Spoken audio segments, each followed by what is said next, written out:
समय पहले की बात है। सीतापुर गांव में 3 बहनें शालिनी, लता, कुसुम अपनी माँ सुलेखा के साथ रहा करती थी। सुलेखा के पति का कुछ समय पहले निधन हो गया था, जिसकी वजह से सुलेखा दूसरों के घरों में काम करके घर का खर्चा चलाया करती थी।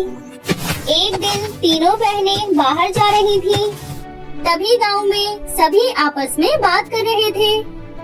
क्या बहन जी, तुम्हें पता है महारानी सुनंदा अपने तीनों बेटों की शादी इसी गांव की लड़की से कराना चाहती है। हाँ हाँ बहन, तुम सही कह रही हो, सुना तो मैंने भी ऐसा ही है। ऐसे ही सभी औरतें आपस में बातें कर रही थी, तभी एक अनाउंसमेंट होती है। सुनो सुनो सुनो, गाँव वासियों सुनो, महारानी सुनंदा ने इस गांव की सभी लड़कियों को आमंत्रित किया है। महारानी सुनंदा सुंदर लड़कियों से अपने तीनों बेटों की शादी कराना चाहती हैं, इसलिए सभी लड़कियां सुंदर सुंदर लहंगे और सैंडल पहन कर आएंगी। ये बात सुनकर तीनों बहनें और गाँव वासी बहुत खुश होते हैं और वो अपने घर चले जाते हैं। फिर शालिनी अपनी माँ से आकर कहती है, माँ, आपको पता है राजमहल की महारानी सुनंदा अपने तीनों बेटों के लिए इस गांव की 3 लड़कियों को पसंद करने आ रही है। राजमहल में सिर्फ लहंगा और सैंडल पहनकर ही जा सकते हैं। ये सब बात सुनकर सुलेखा अपनी तीनों बेटियों से कहती है, मेरी प्यारी बच्चियों, तुम्हें उदास होने की जरूरत नहीं है। मैंने कुछ पैसे जोड़ कर रखे हैं तुम्हारी शादी के लिए। मैं उन्हीं पैसे से तुम्हारे लिए सुंदर सुंदर सैंडल और लहंगे ले आऊंगी। इतना कहकर सुलेखा वहाँ से चली जाती है। कुछ समय बाद सुनैना अपनी तीनों बेटियों के लिए बहुत सुंदर सुंदर लहंगे तैयार करती है, जिन्हें देखकर तीनों बेटियाँ बहुत खुश होती हैं। इस बात की खबर उसके पड़ोस में रहने वाली गुंजन और नीतू को लग जाती है। तनुजा और नीतू चुपके से सुलेखा के घर में चली जाती है और तीनों लहंगों को जला देती है।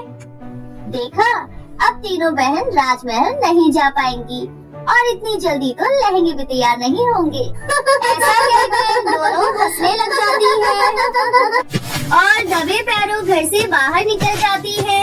सुबह हो जाने के बाद जैसे ही तीनों बहन खुशी खुशी अपने खूबसूरत लहंगे दोबारा से देखने आते हैं, तो तीनों लहंगे पूरी तरह जल चुके थे, जिन्हें देखकर तीनों बहनें रोने लग जाती हैं। दीदी, ये क्या हो गया? दीदी, ये क्या अनर्थ हो गया? हमारे लहंगे तो जल गए। ये काम किसने किया? माँ ने कितनी मेहनत से हमारे लहंगे बनाए थे और जो पैसे माँ ने जोड़ कर रखे थे वो सब हमारे लहंगे बनाने में खत्म कर दिए। अब हम राजे महल कैसे जाएंगे दीदी? ऐसा कहकर तीनों बहनें रोने लग जाती हैं। तभी तीनों बहनों की बातें एक खूबसूरत परी बाहर खड़ी सुन रही थी। परी को तीनों बहनों के ऊपर दया आ जाती है और परी तीनों बहनों की मदद करने के लिए घर के अंदर आ जाती है। परी को देखकर तीनों बहनें चौंक जाती हैं। तभी परी तीनों बहनों से कहती है, मैंने तुम तीनों बहनों की बातें सुन ली। तुम्हारे साथ बहुत बुरा हुआ। तुम्हारी माँ ने कितनी मेहनत से तुम्हारे इतने खूबसूरत लहंगे बनाए थे, लेकिन तुम्हें परेशान होने की जरूरत नहीं है। मैं तुम तीनों बहनों को जादुई लहंगा और जादुई सैंडल पहना रही हूँ। इतना कहकर परी जले हुए लहंगों को गायब कर देती है और तीनों बहनों को लहंगा पहना देती है, जिसे देखकर तीनों बहनें बहुत खुश होती हैं और तीनों बहनें रानी परी का धन्यवाद करती हैं और रानी परी वहाँ से चली जाती है। तीनों बहन लहंगा पहनकर राजमहल चली जाती हैं। राजमहल जाने के बाद हर किसी की नजर तीनों बहनों पर ही होती है।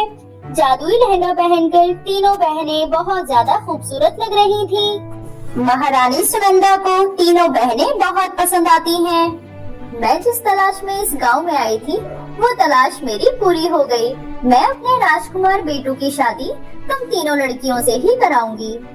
महारानी की बातें सुनकर तीनों बहन बहुत खुश होती हैं और इसी तरह जादुई लहंगे और सैंडल की मदद से तीनों बहन एक खुशहाल जीवन बिताती हैं। हेलो दोस्तों, कैसी लगी आप सभी को हमारी ये कहानी? अगर पसंद आई हो तो लाइक जरूर करें। अरे हाँ, मैं एक और बात बताना तो भूल ही गई, बेल आइकन दबाकर सब्सक्राइब करना ना भूलें। Thank you.